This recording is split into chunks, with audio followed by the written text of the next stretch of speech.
Welcome to இன்னைக்கு என்ன செய்தி. இன்னைக்கு நம்ம பார்க்க போகிறது பிக் பாஸ் சாண்ட்ராவை பற்றி தான். என்ன வழக்கம் போல தான் இன்டர்வியூ கொடுக்க ஆரம்பிச்சிருக்காங்க. ஒரு இன்டர்வியூ தானே கொடுத்தாங்க. அதுக்கப்புறம் விக்ரமோட ஒரு இன்டர்வியூ கொடுத்தாங்க. இப்போ அவங்க தனியாக நிறைய இன்டர்வியூ கொடுத்துட்ருக்காங்க. லைவ் கூட வந்திருக்காங்கன்னு நினைக்கிறேன். அதில் ஒரு இன்டர்வியூ பார்த்தேன். வழக்கம் போல தான் அந்த கார் டாஸ்க்கு, ரெட் கார்டு இதை பற்றி தான் ஆஸ் யூஷுவல் அவங்கள கேட்டாங்க. ஏன் உங்களுக்கு நடிப்பு அறைக்கின்னு பேர் வந்தது, ஸ்கேம்ட்ரா ஏன்னு சொன்னாங்க, அதை பற்றி விளக்கம் கேட்டிருந்தாங்க. அதை பற்றி கேட்டுட்டு இருந்தாங்க. அப்போது சொல்கிறாங்க, பாரு வந்து வச்ச பேர் ஸ்கேம்ட்ராவா, இவங்க பாருக்கு வச்ச பேர் பொறுக்கி பாருன்னு வச்சாங்களாம். யாராவது வைக்கிற பேரில் இப்படி யாராவது வைப்பாங்களான்னு எனக்கு தெரியல. பொறுக்கி பாருன்னு வச்சுருக்காங்களாம். அதுக்கடுத்து அதை வச்சு தான் அவங்க வந்து உள்ளே சொன்னாங்களாம்.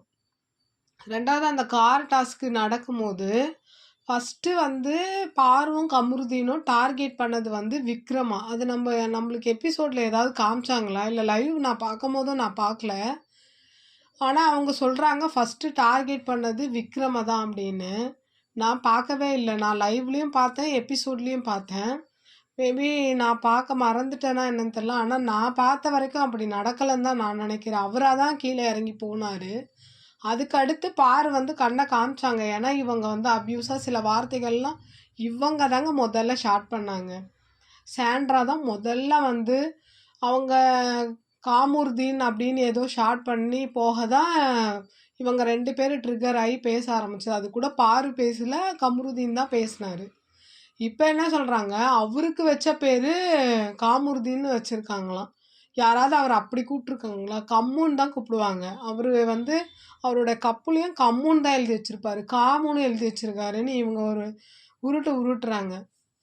ரெண்டாவது பார்த்தீங்கன்னா அவங்க என்ன சொல்கிறாங்கன்னா, காரில் வந்து அவர் கேட்குறாரு, ஆங்கர் கேட்குறாரு, என்ன தான் கார்லேருந்து விழுந்தா கூட இவ்வளவா நீங்கள் வந்து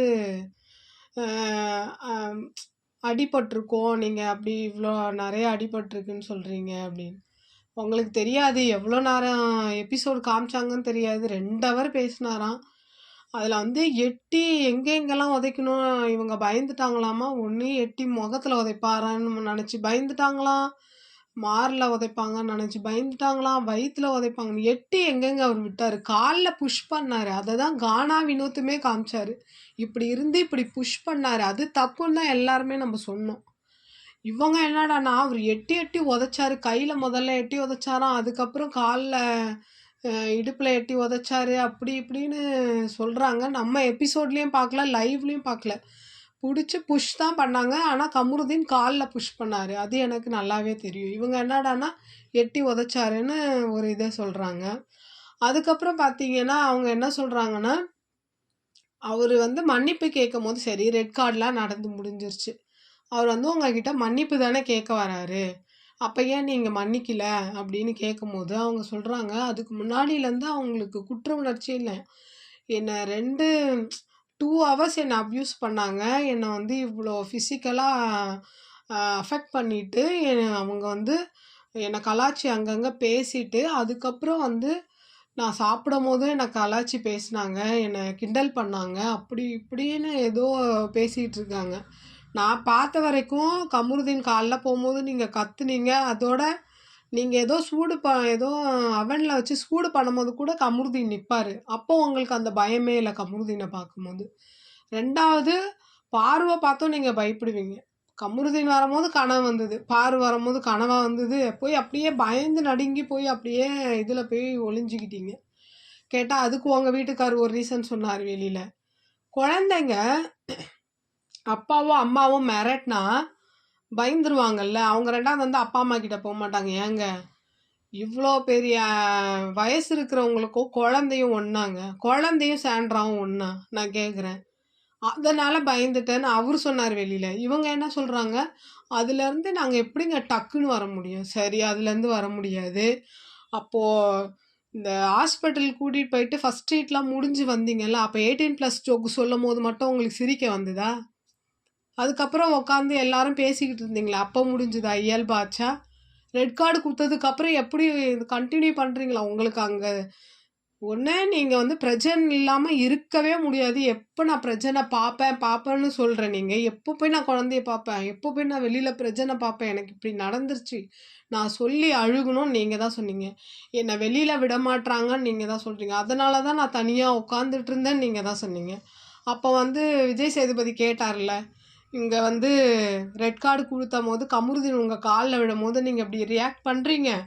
எனக்கு ஒன்றும் இதாக இருக்குது, நீங்கள் என்ன கண்டினியூ பண்ணுறீங்களான்னு கேட்கும்போது நம்மளா இருந்தால் என்னங்க சொல்லுவோம்? ஐயோ நான் போய் என் ஹஸ்பண்டை பார்க்கணும், குழந்தைய பார்க்கணும், என்னால் முடியாது, நான் வந்து வீட்டுக்கு போகிறேன்னு தானே சொல்லணும். அப்போ எதுக்கு அப்படி இன்னசென்ட்டாக தலையாட்டிட்டு நான் கண்டினியூ பண்ணுறேன் சார் அப்படின்னு சொல்லிட்டு இப்போ என்னன்றாங்க, பிரச்சனை இல்லாமல் என்னால் அந்த கேம் கண்டினியூ பண்ண முடியல, அதனால வந்து நான் அப்படி தனியாக உட்காந்துருந்தா என்னை வெளியில் அனுப்பிச்சிருவாங்கன்னு நான் பார்த்தேன்.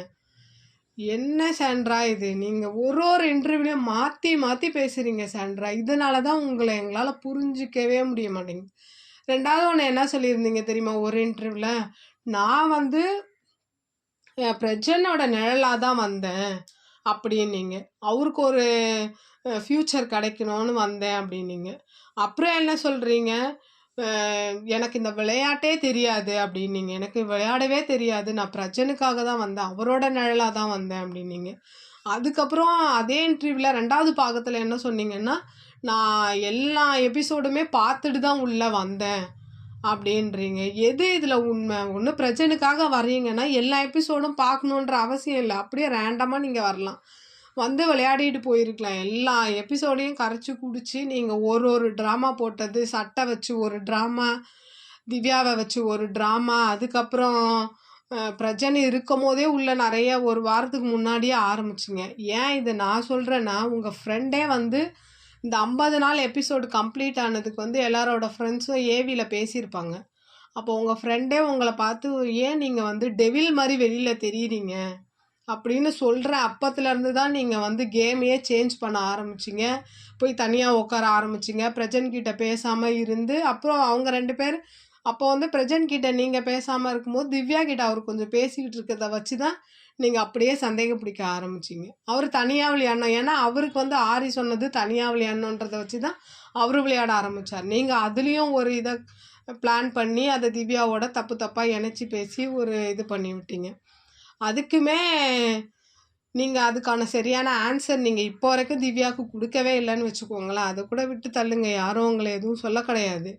ஆனால் ஏன் திரும்ப திரும்ப திரும்ப மாற்றி மாற்றி பேசிட்டு இந்த இன்டர்வியூ முடிக்கும் போது என்ன திரும்ப சொல்கிறீங்க? அவங்களுக்குன்னு ஒரு ஃப்யூச்சர் இருக்குது, நான் அதில் வந்து தலையிட விரும்பலை, அவங்களும் ஒரு வயசு பசங்க தான், அவங்களுக்குன்னு ஒரு எதிர்காலம் இருக்குது. ஏம்மா, அவங்களுக்குன்னு ஒரு எதிர்காலம் இருக்குது. கல்யாணம் ஆகாத பிள்ளைங்க 2 பேருமே, பார்வன் கமருதீன். ஆனால் இப்போ இந்த மாதிரி நீங்கள் பேசிக்கிட்டு அவர் எட்டி உதைச்சாரு, இங்கே உதைக்க வருவாரா அங்கே உதைக்க வருவாரான்னு அவரை வில்லன் மாதிரி நீங்களே தான் இந்த பேட்டியில் பேசுகிறீங்க. அதுக்கப்புறம் அவருக்கு வந்து யாரும் அவரை வந்து இதுவாக நினைக்கக்கூடாது, தப்பாக போயிடக்கூடாது வெளியில் அப்படின்னா, என்னவா நீங்கள் இருக்க ட்ரை பண்ணுறீங்க, இல்லை நீங்கள் என்ன தான் சொல்ல ட்ரை பண்ணுறீங்கன்னு இப்போ வரைக்கும் சாண்ட்ரா எங்களால் உங்களை புரிஞ்சிக்கவே முடியல. என்னத்த சொல்ல போங்க. இந்த வீடியோ பிடிச்சிருந்தா லைக் பண்ணுங்கள், ஷேர் பண்ணுங்கள், கமெண்ட் பண்ணுங்கள். என்னோட சேனலை சப்ஸ்கிரைப் பண்ணுங்கள். நீங்கள் பண்ணுற ஒரு சப்ஸ்கிரைப் தான் எனக்கு அடுத்தடுத்த வீடியோ போட மோட்டிவேஷனலாக இருக்கும். ப்ளீஸ் சப்ஸ்கிரைப் பண்ணுங்கள். பாய்.